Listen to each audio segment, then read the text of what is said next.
বিসমিল্লাহির রহমানির রহিম। ৩রা মার্চ ২০২৫। বাংলাদেশ এবং বাংলাদেশের বাইরে যারা আমার ভিডিও দেখেন সবার প্রতি শ্রদ্ধা এবং ভালোবাসা।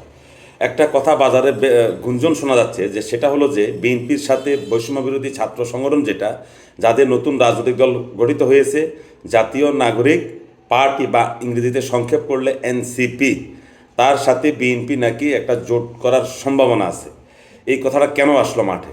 এই কথাটা এটা নিয়ে একটা রহস্য দানা বাঁধছে। কেউ কেউ বলতে চাচ্ছেন এটার পিছনে জামাত আছে, কেউ কেউ বলতে চাচ্ছেন এটার পিছনে বিদেশি কোনো মদত আছে বা কোন বিদেশি কোনো শক্তি আছে, কেউ কেউ বলতে চান এটার পিছনে ডক্টর ইউনূস সাহেবের যারা উপদেষ্টা মণ্ডলী তারা আছেন। আসলে বিষয়টাকে একেবারে উড়িয়ে দেওয়া যায় না, কারণ এই বৈষম্য বিরোধী ছাত্র নেতারা 5ই অগাস্টের সেই বিপ্লবের পর থেকে বিএনপির উপরে তারা বেশ প্রবলভাবে তারা আক্রমণ করে যাচ্ছে। বিএনপির নেতাদেরকে, বিশেষ করে মির্জা ফখরুল থেকে শুরু করে এমন কোনো নেতা নাই যাদেরকে তারা তুলুধুনু করছে না। তারা বিভিন্ন টক শোতে এমনভাবে কথা বলছে যে বিএনপির অনেক সিনিয়র নেতারা তাদের সামনে অসহায়ের মতো বসে থাকে। তাদের একটা কথা যখন বলে যে আপনারা বালুর ট্রাক সরাতে পারেননি আমাদের, তারপর বৈষম্যবিরোধী ছাত্রদের কথা হলো যে আমরা বেগম খালেদা জিয়াকে মুক্ত করে দিয়েছি, এই দুটো কথা যখন তারা বলে তখন কিন্তু বিএনপির অনেক ভাগা ভাগা সিনিয়র নেতারা অসহায়ের মতো ফেল করে তাকিয়ে থাকে বৈষম্য বিরোধী ছাত্র তাদের সামনে। তাদের বলার কিছুই থাকে না। এখন এই যে কথাটা উঠলো যে বিএনপির সাথে এনসিপি বা জাতীয় নাগরিক পার্টির একটা লিয়াজো বা একটা ঐক্যবদ্ধ নির্বাচনের কথা শোনা যাচ্ছে, এই শোনার পিছনে কেউ কেউ বলে যে জামাত যে সমর্থন দিচ্ছে, হ্যাঁ হতে পারে, এটা জামাতের একটা নতুন চাল হতে পারে। যেহেতু জামাতের সাথে বিএনপির বর্তমানে একটা দূরত্ব, বিশাল দূরত্ব সৃষ্টি হয়ে গেছে, যেহেতু দেশে এখন বর্তমানে আওয়ামী লীগ নাই, আগামী নির্বাচনে আওয়ামী লীগ ভোট করতে পারে কি পারবে না এটার একটা অনিশ্চয়তা হয়ে গেছে, তখন হয়তো জামাত মনে করেছে যে তারা প্রয়োজনে বিরোধী দলে থাকবে, এবং যদি বিরোধী দলে থাকে তাহলে যদি বিএনপি সরকার গঠন করে তাহলে জামাতকে বিএনপি পাত্তা দিতে চাইবে না। তাই এখন এই বৈষম্য বিরোধী ছাত্র যারা এই নতুন দল করেছে এনসিপি নেতাদেরকে দিয়ে যদি বিএনপিকে চারদিক থেকে একটা চেপে ধরা হয়, তাহলে হয়তোবা বিএনপির এক পর্যায়ে বাধ্য হবে যে এদের সাথে একটা লিয়াজো বা কপ করতে বা একটা ঐক্যবদ্ধ নির্বাচনে যেতে। এমনও হতে পারে যে আগামী নির্বাচনের আগে তারেক জিয়া বাংলাদেশে আসতে পারবে না, বা যে কোনো কৌশলে হোক তারেক জিয়াকে বাংলাদেশে আসতে দেওয়া হবে না। যদি বাংলাদেশে তারেক জিয়া চলে আসে তাহলে হবে নির্বাচনের পদ্ধতি গতি একরকম। যদি তারেক জিয়া আগামী নির্বাচনের আগেও বাংলাদেশে আসতে না পারে তাহলে নির্বাচনের গতি হবে ভিন্ন রকম। ধরে নেন কোনো কারণে বিএনপির উপর চাপ প্রয়োগ করে বা বিএনপিকে কোণঠাসা করে যদি বাধ্য করা হয় যে এনসিপি বা এই জাতীয় নাগরিক পার্টির সাথে কপ করার জন্য, তাহলে হয়তো তারা 100 আসন বা 80টা আসন চাইবে বিএনপির সাথে, এবং এমন এমন আসনগুলো চাইবে তারা, এই ছাত্ররা, যে আসনগুলোতে বিএনপির অনেক হেভিওয়েট প্রার্থীরা বাদ পড়বে, এবং ছাত্রনেতা যারা এখানে দাঁড়াবে এইসব আসনগুলোতে নির্বাচন করবে, সেই সব নির্বাচনে বিএনপি যখন এদেরকে সমর্থন দিবে তখন বিএনপির ভোটও তারা পাবে। পেছন থেকে জামাত প্যাট্রোনাইজ করবে যে এই ছাত্রনেতাদেরকে যেন জিতিয়ে আনা যায়।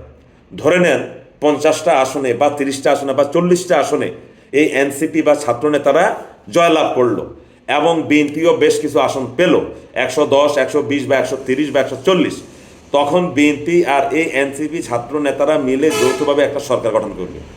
এখন এই সরকার গঠন করার পরে বিএনপির যে নিজস্ব একটা এজেন্ডা আছে, বিএনপির যে সংস্কারের 31 দফা সংস্কার কর্মসূচি আছে, বিএনপি যখন এই ধরনের কর্মসূচিগুলো নিয়ে পার্লামেন্টে আলোচনা করতে যাবে তখন হয়তো পেছন থেকে জামাত এই এনসিপির নেতা, এই ছাত্র নেতাদেরকে দিয়ে তার কিছু কিছু হয়তো বাস্তবায়ন করার সুযোগ দিবে, কিছু কিছু ক্ষেত্রে তারা আপত্তি উত্থাপন করবে, কিংবা জামাত হয়তো পার্লামেন্টে এমন কিছু দাবি দাওয়া বা প্রস্তাব উপস্থাপন করবে যে প্রস্তাবগুলো বিএনপি মনে প্রাণে চায় না যেটা বাস্তবায়ন করতে। তখন জামাতের এই প্রস্তাবগুলোতে যদি বৈষম্য বিরোধী ছাত্রতা যারা এনসিপির হয়ে যারা নির্বাচিত হবেন তারা হয়তো পার্লামেন্টে বলবে হ্যাঁ বিরোধী দল এই প্রস্তাবটা দিয়েছে মন্দ না, বা হ্যাঁ এটা মেনে নেওয়া যেতে পারে জাতির বৃহত্তর স্বার্থে। এই ধরনের কথাগুলো যখন এই এনসিপির ছাত্রনেতারা পার্লামেন্টে গিয়ে বলবে যে সমর্থন দেওয়ার জন্য বিএনপিকে চাপ প্রয়োগ করবে, তখন বিএনপি এক পর্যায়ে বাধ্য হবে যে এনসিপির ছাত্রনেতাদের সাথে সুর মিলিয়ে জামাত যদি অপোজিশনে থাকে জামাতের ওই সকল প্রস্তাবকে মেনে নিতে। কারণ পার্লামেন্টে কিন্তু আওয়ামী লীগ নাই, এই কথা আমাদেরকে আবার মনে রাখতে হবে। আর বিএনপি তখন এমন একটা পর্যায়ে থাকবে যে বিএনপি ইচ্ছে করলেই চাইলেই পার্লামেন্ট ভেঙে দিতে পারবে না, কারণ দীর্ঘ 17 বছর বিএনপি ক্ষমতার বাইরে। এই 17 বছরের পরে বিএনপি যখন পার্লামেন্টে যাবে, তখন এই পার্লামেন্টের প্রয়োজনে এই ছাত্রনেতাদের বেশ কিছু অনাকাঙ্ক্ষিত প্রস্তাবে যখন বিএনপি রাজি হবে না, তখন বিএনপির সামনে পথ থাকবে দুটো। এক হলো হয় পার্লামেন্ট ডিসলভ করা, বা তাদের এই ছাত্রনেতা বা এনসিপি নেতাদের প্রস্তাব মেনে নেওয়া, যেটা পরোক্ষভাবে জামাতে সমর্থন করে যাবে। যদি তাই হয়, তখন কিন্তু বিএনপি জামাতের বলা চলে জামাতের ফাঁদে পড়ুক বা না পড়ুক, জামাতের অনেক কর্মসূচি বিএনপি বাস্তবায়ন করবে। এবং জামাত যেহেতু ফ্রন্ট লাইনে আসবে না, পার্লামেন্টের বিরোধী দলে থাকবে এবং সরকার পরিচালনায় সরাসরি সুযোগ পাবে না, তখন জামাত ওই ছাত্রনেতা এনসিপি ছাত্রনেতাদের যারা পার্লামেন্টের মেম্বার হয়েছে তাদেরকে দিয়ে জামাতের যে এজেন্ডা আছে সেটা তারা বাস্তবায়ন করার চেষ্টা করবে। এখন এই যে গুঞ্জনটা শোনা যাচ্ছে যে বিএনপির সাথে এনসিপি ছাত্রনেতাদের একটা লিয়াজো হতে পারে, বাংলাদেশে নয় পৃথিবীর অনেক দেশেই রাজনীতি শেষ বলে কোনো কথা নেই। বিএনপি তার অস্তিত্ব রক্ষার জন্য, ক্ষমতায় যাওয়ার জন্য, ক্ষমতায় তারা একটা সরকার দীর্ঘদিন পর সরকার গঠন করার জন্য হলেও তখন বিএনপি এই এনসিপি বা ছাত্রনেতাদের সাথে লিয়াজো করতে বাধ্য হবে। এটা জামাতের আরেকটি নতুন খেলা হতে পারে, যে যেভাবে বলুক বা জামাতের খেলা না হোক, জামাত দূর থেকে যেভাবেই করুক, কিংবা আমাদের বর্তমানে যে অন্তর্বর্তী সরকার আছে সেই সরকারের যারা উপদেষ্টা আছে তারা পেছন থেকে এই এনসিপিকে হয়তো তারা প্রয়োজনীয় রসদ যোগাবে। এই রসদ যোগাতে গিয়ে বিএনপি বাধ্য হতে পারে এনসিপির সাথে একটা রাজনৈতিক সমঝোতা বা রাজনৈতিক ঐক্য গড়ে তোলার জন্য। ধন্যবাদ সবাইকে।